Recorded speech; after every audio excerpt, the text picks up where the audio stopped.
요즘 챗 GPT라 그럽니까? 챗봇 GPT 맞아요? 그게 물어봤어요. 양변교회 다락방 어떻게 하면 부흥하는지. 순장님들이 열심히 하면 된대요. 아주 모범적인 답안을 잘 내시를 하는데 참 정말 많이 세상이 바뀔 것 같네요. 바뀌는 시대에 우리가 말씀 더욱더 이럴수록 모이기를 피하는 어떤 사람들이 습관과 같이 하지 말고 더욱 모여서 서로 사랑과 선행을 건면하고 믿음의 길로 가도록 하는 참 좋은 시간이었습니다. 또 어제 우리 교회가 좀 저는 그것까지 별로 생각을 못했는데 초신자들이 좀 적응하기 좀 어렵대요. 교회가 이미 10년 이상 넘어도 보니까 너무 친한 사람들끼리 모이니까 초신자들이 좀 끼어들기가 힘들대요. 우리는 잘 모르지만 아마 그런 것 같아요. 제가 보기도 그런 것 같아요. 최근에 몇 분 오시는데 뭘 보면은 식사를 같이 어울리지 못하고 따로따로 식사하고 참 그런 게 좀 안타까운 건데 우리 일부 예배 오신 분 또 순장님들은 또 식사하실 때 처음 오신 분이 혼자서 식사하지 않도록 좀 챙겨서 같이 이렇게 지냈으면 좋겠습니다. 소음 이사님 그래 맞아요? 저는 잘 어울리세요. 우리 제일 최근에 왔으니까 좀 그래 아주 여러 가지 이야기들을 나눴습니다. 우리 순장님들 더욱 열심을 내시고 우리가 또 봄에 되면 전도도 하고 또 많은 사람들을 초청해서 복음을 전해야 되는데 우리 다락방에서 잘 양육이 이루어지기를 바랍니다. 교역자 수련회를 지난 월요일과 화요일에 이틀간 다녀왔습니다. 사실 우리 교회는 재정이 넉넉하지 못해서 교육자님들에게 충분한 사례비를 드리지 못하고 있습니다. 그런데도 우리 교육자님들께서 잘 충성스럽게 섬겨 주셨습니다. 그래서 미안한 생각도 들고 또 그동안 힘드신 것도 좀 위로할 겸 해서 부산 해운대 달맞이 고개를 다녀왔습니다. 달맞이 고개 아시죠? 잘 모르시는 모양이네. 거기서 참 경치가 참 좋습니다. 저 부산에 계신 박근래 목사님께서 맛있는 것도 대접해서 잘 먹고 왔습니다. 저는 이 부산 해운대나 강안리에 참 남다른 애정이 있습니다. 제가 50년 전 초등학교 때 여름이 되면은 늘 그곳에 가서 해수욕을 즐겼습니다. 그런데 50년 만에 방문한 그 지역은 완전히 달라져 있었습니다.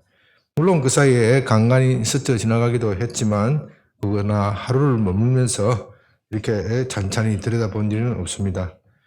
해변의 절비한 고급 호텔과 카페, 음식점들이 바다 한가운데 걸려있는 광안대교와 참 잘 어울렸습니다. 그 가운데 해변의 젊은이들이 상상이 짝을 지어 겨울바다를 즐기고 있는 것을 보면 정말 낭만적입니다. 그곳에서 불꽃 축제를 하면 정말 많은 사람들을 하여금 탄생을 자아내고 정말 볼거리가 대단합니다. 아마 여러분들도 가보지는 못했지만 동영상으로 부산 광안대교의 불꽃놀이 축제를 보셨을 것입니다. 정말 이게 세계적인 명물로 자리 잡은 것 같습니다. 제가 어릴 때와는 정말 격세지감이 있습니다. 그때는 해수욕장은 여름에만 가는 것이고 시골 촌락과 같은 그런 곳이었습니다. 여름에 옷 갈아입는 간이 텐트, 간이 천막 그런 것들이 설치되어 있었고 여름 시즌이 지나면 모두 철거해 버립니다. 겨울에 해수욕장을 가봐야 숙소도 없고 음식점도 없습니다. 정말 아무것도 없기 때문에 겨울에 해수욕장을 간다는 것은 상상도 하지 못하였습니다. 그런데 요즘 저는 좀 가장하면 여름보다는 겨울에 사람이 더 많이 붐비는 것 같습니다.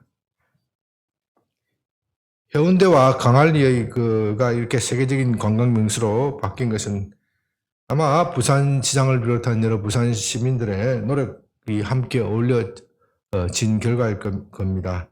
그분들은 지난 50년을 전 세계에 돌아다니면서 관광지를 돌아다니면서 많이 연구를 하였습니다. 그렇게 또 벤치마킹해서 부산만의 아주 독특한 명소를 만들어낸 것이죠. 그런데 어떤 사람이 그런 노력을 무시하고 그것은 우연으로 그렇게 된 것이야. 하다가 보니 그렇게 된 것이야. 그렇게 주장하면 어떻게 되겠습니까? 세상에 어떻게 그런 주장을 할 수 있느냐. 그렇게 말할 수도 있지만 세상은 그렇게 어거지 주장을 하는 사람들이 들어 있습니다. 그 이유는 간단하지요. 그런 사람들은 대개 전임시장이나 관계자들의 노력을 폄하해서 자신의 정치적 이익을 거두고자 그렇게 말할 것입니다. 그러나 정상적인 사람이라면 우리가 그런 편견이 없다면 그렇게 말할 수는 없습니다. 그건 누군가의 노력의 결실이고 아이디어와 노력의 결실입니다. 오늘 로마서 본문 1장 1절을 봅니다. 예수 그리스도의 종 바울은 사도로 부르심을 받아 하나님의 복음을 위하여 택정함을 입었으니 사도는 로마서 편지의 첫물에서 자신은 예수의 종이요 또한 예수의 사도임을 강조합니다. 그래서 먼저 종이라는 말에 대해서 알아보았고 지난주에는 사도의 직분, 사도에 대하여 알아보았습니다.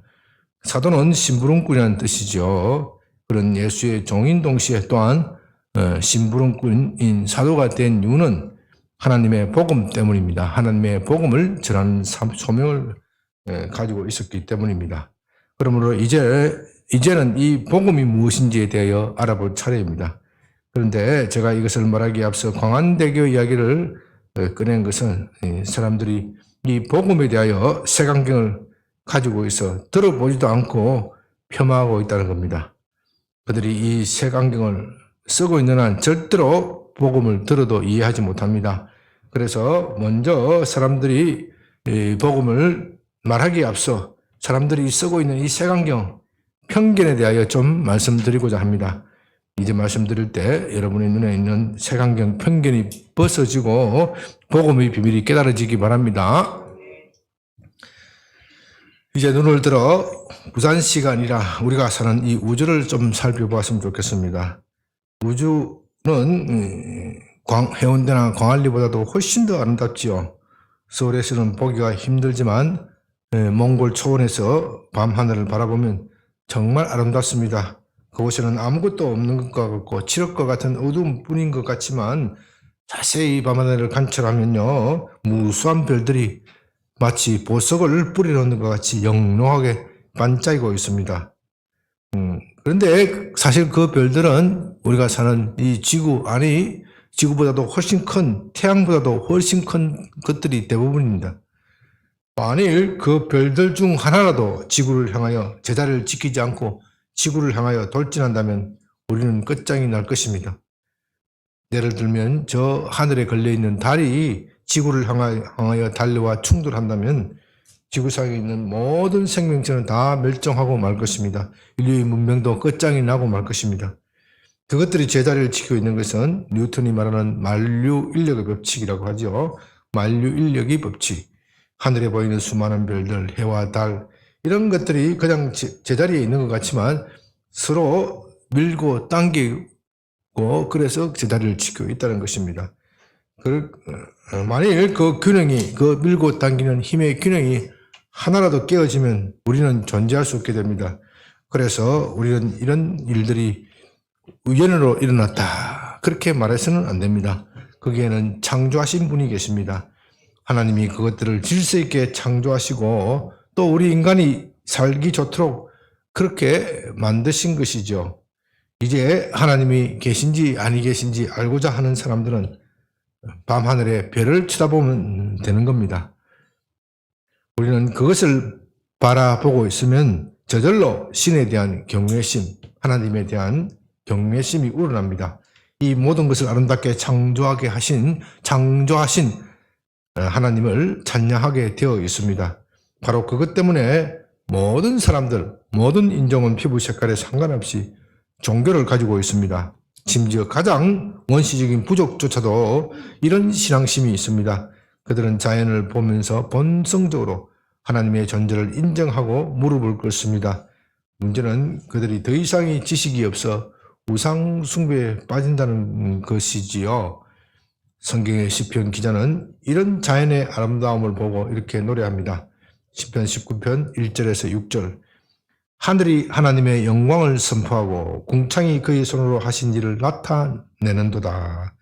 날은 날에게 말하고 밤은 밤에게 지식을 전하니 언어도 없고 말씀도 없으며 들리는 소리도 없으나 그의 소리가 온 땅에 통하고 그의 말씀이 세상 끝까지 이르러도다. 하나님이 말씀하시지 않아도 우주 만물을 보면은 하나님이 말씀하시는 것을 들을 수 있다. 그런 뜻이죠.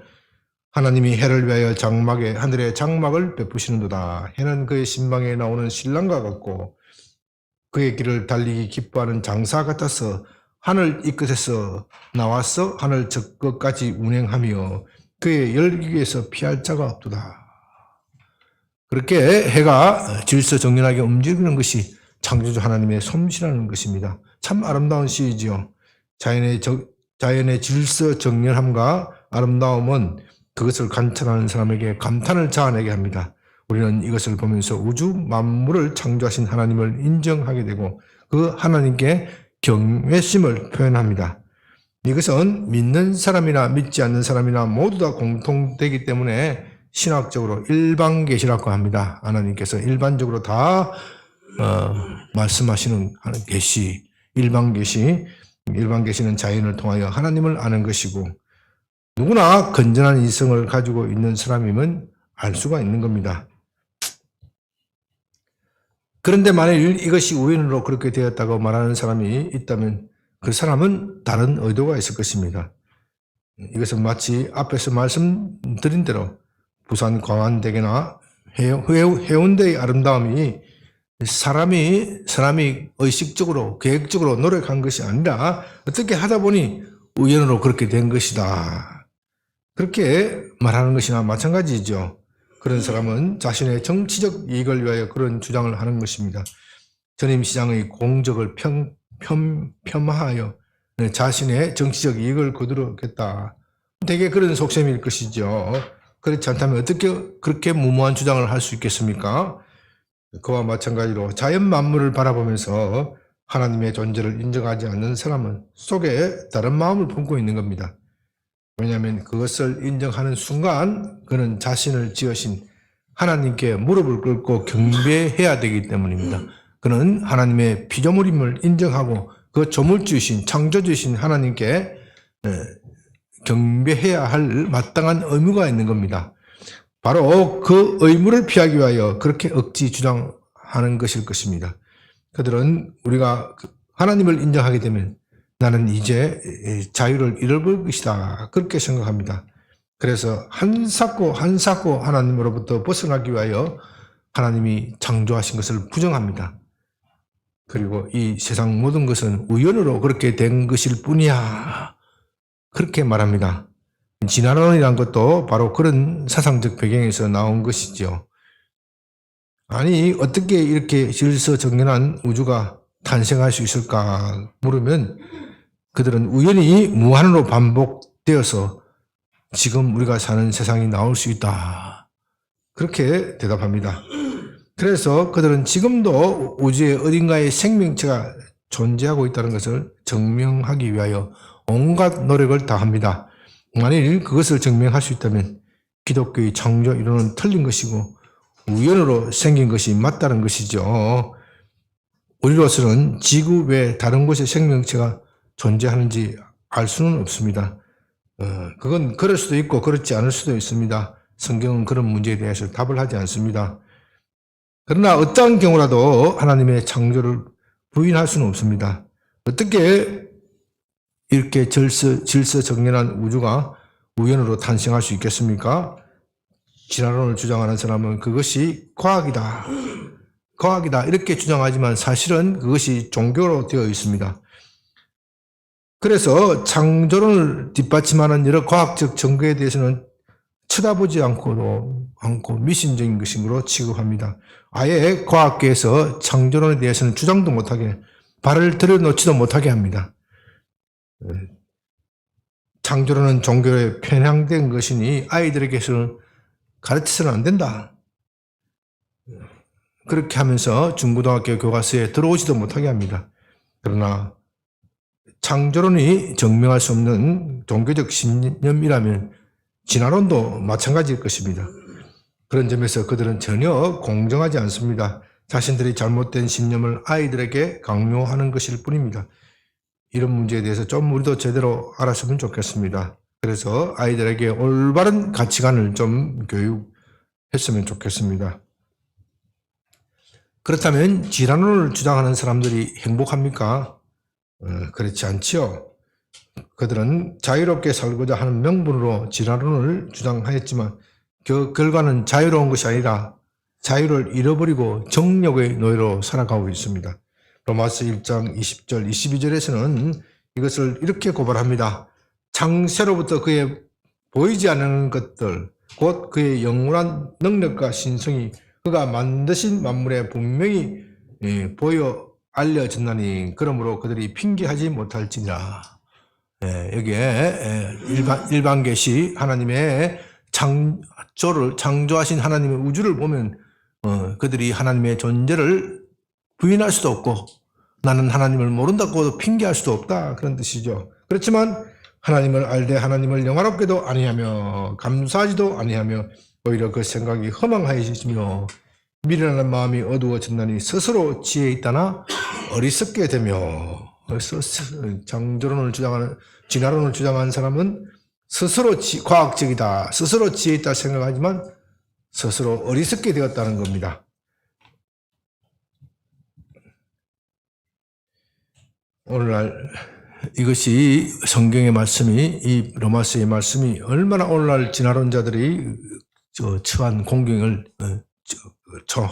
정확하게 묘사하고 있습니까? 그들은 얼마나 똑똑한 척하고 있습니까? 그러면서 기독교의 진리는 학교 근처에 오지 못하도록 합니다. 종교적 중립을 내세우면서 사실상 그들의 종교인 진화론을 우리의 학생들에게 강요하고 있는 것이죠. 그렇다면 그들이 행복해야 될 것이 아닙니까? 그러나 그들이 만들어낸 세상은 결코 행복하지 못합니다. 그들이 삶에서 하나님을 주방하면 자신의 인생의 주인이 되어서 행복해야 할 것이다, 행복할 것이다 주장하지만 오히려 수많은 제약 속에서 더욱 불행해졌습니다.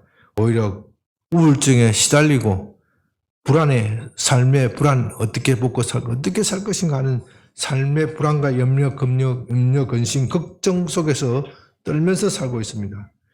그들의 이러한 시상을 로마서 1장 28절 31절은 이렇게 고발합니다. 또한 그들이 마음에 하나님 두기를 싫어하며 하나님께서 그들을 그 상실한 마음대로 내버려두사 합당하지 못한 일을 하게 하셨으니 곧 모든 불의, 추악, 탐욕, 악의가 가득한 자요 시기, 살인, 분쟁, 사기, 악독하게 가득한 자요 수군수군하는 자요 비방하는 자요 하나님께서 미워하시는 자요 능욕하는 자요 교만한 자요 자랑하는 자요 악을 도모하는 자요 부모를 거역하는 자요 우매한 자요 배약한 자요 무정한 자라 무자비한 자라 그들이 같은 일을 행하는 자는 사형에 해당한다고 하나님께서 정하심을 알고 또 자기들만 행할 뿐 아니라 또한 그런 일을 행하는 자들을 옳다 하느니라. 참 이 하나님을 부정하는 삶의 세계에 대해서 정확하게 묘사하고 정확하게 고발하고 있습니다. 그들은 행복하게 살 수 있다. 하나님만 없으면 하나님이 모든 굴레에서 벗어나서 행복하게 살 수 있다고 말하지만 하나님이 없는 세상은 약육강식의 세상으로 변하고 말았습니다. 진화론이라는 것이 무엇입니까? 그것은 다른 말로 하면 약육강식의 세상입니다. 적자생존, 영어로서는 뭐라 그러죠? fittest survival, 가장 강한 사람이 살아남는다. 강한 것이 살아남는다. 그게 적자생존입니다. 강한 자는 살아남고 약한 자는 도태가 됩니다. 자연의 세계만 그런 것이 아니고 인간이 사는 세계도 하나님이 개입하지 않았다면 그렇게 되어 버렸다 하는 것을 로마서가 고발하고 있습니다. 그렇다고 해서 강한 자도 행복하지 못합니다. 그는 늘 주의를 의심하면서 자기를 경계해야 하기 때문에 잠시로 쉴 수가 없고 마음의 평안도 누릴 수가 없습니다. 여러분, 북한 김정은이가 그렇게 핵을 가지고 놀면서 뻥뻥 전 세상을 향하여, 미국을 향하여, 대한민국을 향하여 그렇게 큰 소리 치지만 밥 한 숟가락도 지 마음대로 먹을 수 없어요. 왜요? 네? 누군가가 독을 타지 않았을까? 늘 내 앞에서 먼저 먹어보고 그렇게 이 인생이 그렇게 살면 행복한 거예요. 그러니까 강한 자도 행복하지 못하고 약한 자도 행복하지 못하고 그렇게 포갑적인 세상이 되어 버린 겁니다. 우리는 하나님이 없는 세상에서 그렇게 희망이 없이 살아가고 있습니다. 우리가 행복해질 수 있는 것은 오직 하나님께로 돌아가는 것뿐입니다. 그런데 유대인들은 바울의 이러한 진술에 대하여 그건 이방인들의 이야기다. 우리는 하나님을 섬긴다. 우리는 선택받은 민족이다. 그렇기 때문에 우리는 이방인들이 그런 저주에서 면제되었다. 그렇게 주장합니다. 그러나 바울은 여기에 대해서도 로마서 2장 17절 이하에서 말하고 있는데 나중에 이 부분에 강해 드릴 때 자세히 말씀드리고요. 오늘은 그 결론적인 이야기만 요점만 말씀을 드립니다. 유대인들은 하나님의 율법을 가지고 있었습니다. 그들은 그 율법을 잘 지키면 하나님과 동행하면서 행복하게 살 수 있었습니다. 그러나 그들은 율법을 지키지 못하였습니다. 이방인들을 향하여 율법도 없는 개와 돼지와 같은 존재다. 그렇게 비난하였지만 정작 자신들은 율법을 지키지 못하였습니다. 그래서 그들 또한 저주에 빠졌다는 겁니다. 이렇게 하여 이방인이든 유대인이든 모두 저주 아래에 있게 되었습니다. 이방인들은 하나님을 애써 부인하여 불행에 빠졌고 저주에 빠졌고 유대인들은 하나님을 알았지만 그 하나님을 제대로 섬기지 못하여 불행에 빠졌습니다. 저주에 빠졌습니다. 그래서 온 세상은 죄 아래에 있고 저주 아래에 있습니다. 이 로마서를 공부할 때 죄와 저주 이거 잘 이해를 해야 돼요. 이 저주 아래에 있다는 것은 죽음 아래에 있다 그 뜻입니다. 온 세상은 죽음의 세력 아래에 있습니다. 우리는 죽음을 당연한 것으로 받아들이지만 늙으면 죽게 되어 있는 것을 당연한 것으로 받아들이지만 또 그렇게 당연하게 받아들이는 것을 아주 멋있는 사람이다 그렇게 말하지만 사실은 죽음은 당연한 것이 아닙니다. 우리가 하나님과 분리되었기 때문에 하나님과 원수가 되었기 때문에 생기는 불행입니다. 인간이 행복을 찾을 수 있는 길은 다시 하나님과 화해하고 하나님과 하나가 되는 겁니다. 하나님과 동행하는 것입니다. 그것을 위해서 먼저 이 죄의 문제가 해결되어야 합니다. 이 죄가 무엇이냐는 것은 다음에 나중에 자세히 설명을 드립니다. 이 죄의 문제가 로마서를 이해하려면 이 죄의 문제가 해결되어야 됩니다. 바울이 로마서에서 말하고자 하는 핵심적인 내용이 바로 그것입니다. 어떻게 하면 우리가 죄의 문제를 해결할 것인가? 복음이란 곧 죄의 극복이고 하나님께 돌아가는 것입니다. 그것은 너무나도 행복하고 복된 소식이기 때문에 기쁜 소식, 복음이라고 부르는 겁니다. 본문 1장 2절 4절입니다. 이 복음은 하나님이 선지자들을 통하여 그의 아들에 관하여 성경에 미리 약속하신 것이라. 그의 아들에 관하여 말하면 육신으로서는 다윗의 혈통에 나셨고 성결의 영으로는 죽은 자들 가운데서 부활하사 능력으로 하나님의 아들로 선포되셨으니 곧 우리 주 예수 그리스도시니라. 하나님은 사도들을 선택하여 이 어두운 세상에 복음을 선포하셨습니다. 복음이란 헬라어로 유앙겔리온 이라고 말하는데요. 그것은 전쟁에서 나온 용어입니다. 다 같이 따라합니다. 유앙겔리온. 이 정도는 좀 알아두는 게 좋습니다. 그것이 무슨 뜻이냐? 지금 우크라이나와 러시아가 전쟁이 벌어지고 있는데요. 우크라이나 사람이 기다리는 것이 무엇이겠습니까? 그들의 군대가 러시아군을 물리치고 승리하였다는 소식입니다. 그것이 바로 복음, 유앙겔리온, 승리의 소식입니다. 따라서 그것은 단순히 기쁜 소식이 아니라 기뻐서 벌떡 일어나서 온몸을 다하여 춤을 추고 싶을 정도로 기쁜 소식인 것입니다. 러시아군을 마치 물리치고 우크라이나 군이 이겼었다. 그것을 상상해 보십시오. 그것을 들은 우크라이나 시민들이 가만히 있을 사람이 어디 있겠습니까? 온 국민들이 다 시내로 뛰어나서 축제를 벌이고 춤을 추고 난리가 날 겁니다. 그 소식이 유앙겔리온, 기쁜 소식이라는 뜻입니다. 여기서 중요한 것은 하나님은 복음의 선포를 일방적으로 하신다는 겁니다. 하나님께서 복음을 선포하실 때 사람과 협의하지 않습니다. 어느 천사와도 상의하지 않습니다. 그건 전적으로 하나님께서 혼자서 결정하고 선포하십니다. 그 이유는 복음의 선포는 하나님의 승리 선언이기 때문입니다. 하나님이 죄와 마귀를 이기신 승리의 선언이 복음의 선포입니다. 우크라이나와 러시아의 전쟁에서 어느 한 국가가 전쟁하면 전성국은 그 승리를 일방적으로 선포하는 겁니다. 패전국의 동의를 받아 선포하는 것이 아닙니다. 물론 패전국이 항복 선언을 할 수도 있지만 그건 부차적인 것입니다. 전쟁의 승리는 언제나 승리자가 일방적으로 선포하는 겁니다.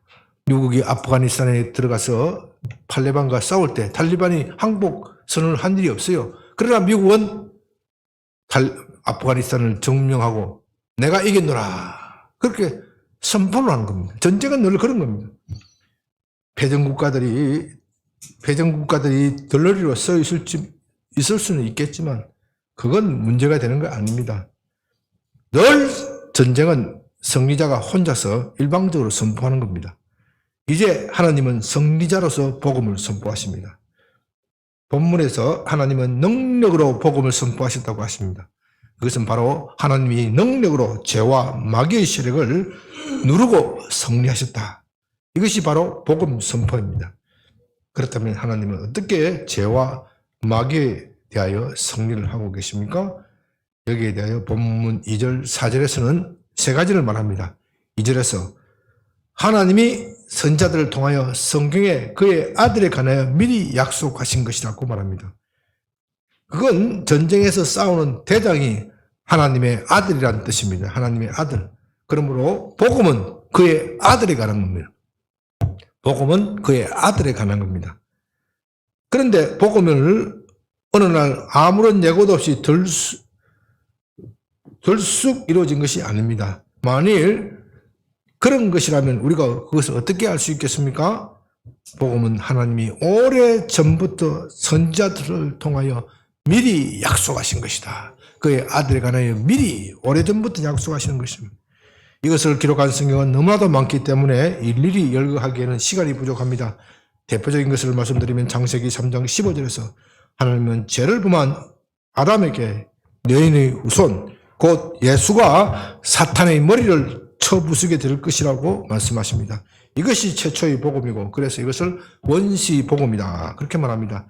신명기 18장 18절에서 하나님은 모세에게 내가 그들의 형제 중에서 너와 같은 선지자를 하나를 그들을 위하여 일으키고 내 말을 그 입에 두니 내가 그에게 명령하는 것을 그가 무리에게 다 말하리라. 그 외에도 이사야, 다윗, 말라기 등등 수많은 선지자들이 메시아가 오실 것이다. 그렇게 말씀하셨습니다. 그것을 일일이 열거하기에는 시간이 부족합니다. 이렇게 우리가 가진 복음은 어느 날 갑자기 튀어나온 것이 아니라 오래전부터 예언된 역사성을 가지고 있는 겁니다. 둘째로 복음은 3절에서 그의 아들에 관하여 말하면 육신으로서는 다윗의 혈통에서 나왔다. 그렇게 말합니다. 메시아는 다윗의 혈통에서 나오리라 하는 것이 구약에 예언되어 있습니다. 예수님은 다윗의 혈통인 요셉과 마리아 사이에서 나셨습니다. 다윗의 혈통에서 나셨다 하는 말은 또 다른 중요한 의미가 있는데요. 그것은 메시아, 예수는 사람이라는 뜻입니다. 예수님은 사람입니다. 우리와 똑같은 살과 피를 가지셨고 우리와 똑같은 감정을 가지고 계십니다. 셋째로 예수는 그럼에도 불구하고 하나님이시라는 겁니다. 이것을 4절에서는 이렇게 말합니다. 성결의 영으로는 죽은 자들 가운데서 부활하사 하나님의 아들로 선포되셨으니 곧 우리 주 예수 그리스도시라. 여기서 중요한 단어는 하나님의 아들입니다. 그 말은 예수가 곧 하나님이란 뜻입니다. 성경은 가끔 우리 인간도 하나님의 아들이라는 말을 사용하지만 이것이 예수님에게 사용될 때는 전혀 다른 의미를 가지고 있습니다. 우리가 하나님의 아들이라는 것은 하나님의 피조물, 하나님의 소생 그런 뜻이지요. 그러나 이 말이 예수님에게 적용될 때는 사용될 때는 하나님과 같은 분, 하나님과 본질적으로 같은 분이라는 뜻입니다. 우리는 가끔 애완동물을 내 새끼, 내 아들이다 뭐 이렇게 부르는 사람도 있지요. 그러나 애완동물을 아무리 사랑한다고 하더라도 개가 사람이 될 수도 없고 고양이가 사람이 될 수 없습니다. 애완동물과 사람 사이에는 본질적인 차이가 있죠. 그것과 마찬가지로 예수님은 우리와 본질적인 차이가 있습니다. 하나님께서 성경에서 예수님을 하나님의 아들이라고 말씀하실 때는 그건 예수님은 곧 하나님이다. 그런 의미를 가지고 있습니다. 이것을 정리하면 복음은 예수님에 대한 것이고 예수는 사람인 동시에 하나님이란 것입니다. 아니 사람이면 사람이고 하나님이면 하나님이지 어떻게 사람인 동시에 하나님일 수가 있겠느냐? 왜 그렇게 복잡하냐? 그렇게 물을 수가 있습니다. 그것은 이렇게 신비한 방법이라야 죄를 이길 수 있기 때문입니다. 사람의 궁극적인 원수는 죄입니다. 사탄은 우리의 죄를 이용하여 우리를 자신의 포로로 만들어 놓기 때문에 이 죄의 문제가 해결되면 사탄의 권세도 힘을 잃는 겁니다. 그러므로 우리의 모든 궁극적인 원수는 죄입니다. 죄. 우리가 어떻게 죄를 이길 것인가? 이 죄를 해결하여야 우리가 모든 저주에서 벗어나서 하나님의 풍성함에 참여할 수 있습니다. 그런데 죄의 삭은 사망입니다. 죄의 결과는 언제나 사망입니다. 죄에 대한 처벌은 사망입니다. 죄를 짓는 자마다 마귀에게서 났고 그는 하나님과 원수가 되어 사망에 이릅니다. 아무리 사소한 죄도 그 결과는 사망입니다. 여기에는 예외가 없습니다. 그래서 로마서 3장 23절에서 모든 사람이 죄를 범하였음에 하나님의 영광에 이르지 못하였다. 사망에 처하게 되었다. 그런 뜻입니다. 그런데 하나님의 아들이신 예수님을 사람으로 나게 하셨습니다. 그 예수로 하여금 십자가를 지게 하시고 우리의 죄값을 치르도록 하셨습니다. 하나님이신 예수는 우리의 죄를 없애기 위하여 우리를 대신하여 처벌받기 위하여 사람으로 오신 것입니다. 우리는 예수님이 하나님과 사람이라는 두 본성을 가진 것을 한 단어로 신인이라고 부릅니다. 신인. 우리의 메시아는 신인이어야 합니다. 누가 사람의 죄를 대신할 수 있겠습니까? 사람의 죄를 대신하려면 적어도 사람과 동격이거나 그 이상의 가치를 가진 존재여야 합니다. 그러나 사람 중에서 다른 사람의 죄를 대신할 사람이 누가 있겠습니까? 자기 죄도 버거운데 어떻게 다른 사람의 죄를 짊어질 수 있겠습니까? 천상의 존재는 천사는 육체를 가지고 있기 때문에 육체의 죽음을 당할 수가 없습니다. 또 그런 것들이 있다 하더라도 사람이나 천상의 존재가 구원할 수 있는 사람은 매우 제한되어 있습니다. 자신의 목숨으로 겨우 한두 사람 구할 수 있으면 다행이죠. 그래서 하나님의 아들이신 예수가 오신 것입니다. 그가 사람이 되신 이유는 죽어야 하기 때문입니다. 신은 육체적 죽음을 당할 수가 없습니다. 설령 그것이 가능하다고 하더라도 사람들은 그것을 인정하지 않을 것입니다. 신이기 때문에 고통도 없었을 것이다. 그렇게 말할 것입니다. 그래서 하나님이신 예수님이 사람이 되신 것입니다. 이것이 참 신비이죠. 그런 육체를 가지고 있기 때문에 육체의 죽임을 당할 수가 있습니다. 그는 또한 하나님이시기 때문에 한두 사람이 아니라 모든 사람, 아니 모든 피조물, 모든 우주 만물을 다 짊어질 수 있는 겁니다. 모든 우주 만물의 허물과 죄악을 다 짊어질 수 있는 것입니다. 그래서 예수는 신인 하나님이자 곧 사람이 되신 것입니다. 우리가 그것을 어떻게 알 수 있겠습니까? 그것은 4절에 나와 있는 대로 예수가 부활했기 때문입니다. 부활은 하나님의 능력입니다. 죽은 사람은 말이 없습니다. 죽은 사람은 아무것도 할 수가 없습니다. 그런데 죽은 사람이 살아난다면 그건 사람의 능력이 아니라 하나님의 능력입니다. 그것 외에는 다른 어떤 것으로도 설명이 되지 않습니다. 예수의 부활은 죽은 사람이 다시 살아나는 것입니다. 의학적으로 가끔 심장이 멎었다가 다시 살아나는 수도 있지만 그건 부활이 아니죠. 일시적 소생입니다. 일시적 소생. 영어로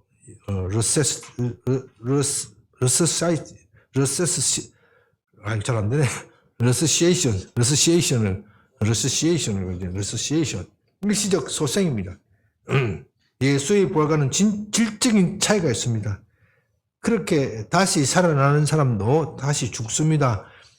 예수님은 나사로를 살렸지만 나사로가 어떻게 돼요? 결국 죽습니다. 그러니까 나사로는 부활한 것이 아니라 소생한 것이에요. resuscitation. 그건 예수님의 부활을 예표하는 사건일 뿐이지 나사로는 부활한 것이 아니에요. 예수님의 부활과는 질적으로 다른 겁니다. 부활한 예수는 다시 죽지 않습니다. 그는 부활하신 그대로 그 육체를 가지고 하늘로 승천하셨습니다.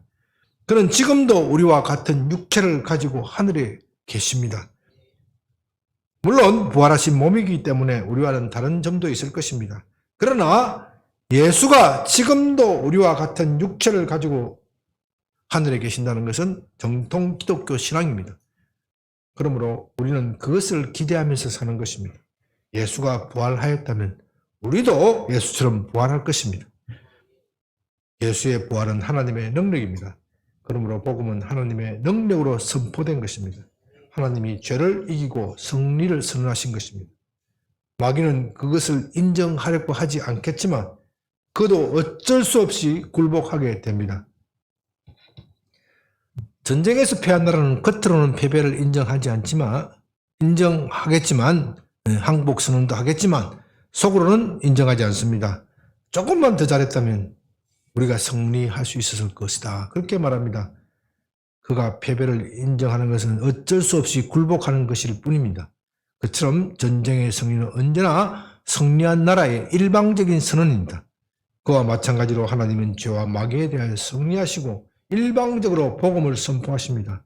그래서 복음의 선포는 하나님의 일방적인 선언입니다. 그것을 누가 인정하냐 하지 않느냐, 믿지 않는 사람이 인정하느냐 하지 않느냐, 그건 별로 중요하지 않습니다. 중요한 것은 예수님이 죄와 마귀를 이기시고 승리하셨다는 것입니다. 이것을 받아들이면 예수와 함께 승리자가 되는 것이고, 이것을 받아들이지 못하면 그는 여전히 죄와 마귀에 속하여 패배자가 되는 것일 뿐입니다. 그래서 5절, 6절에서는 이렇게 말합니다.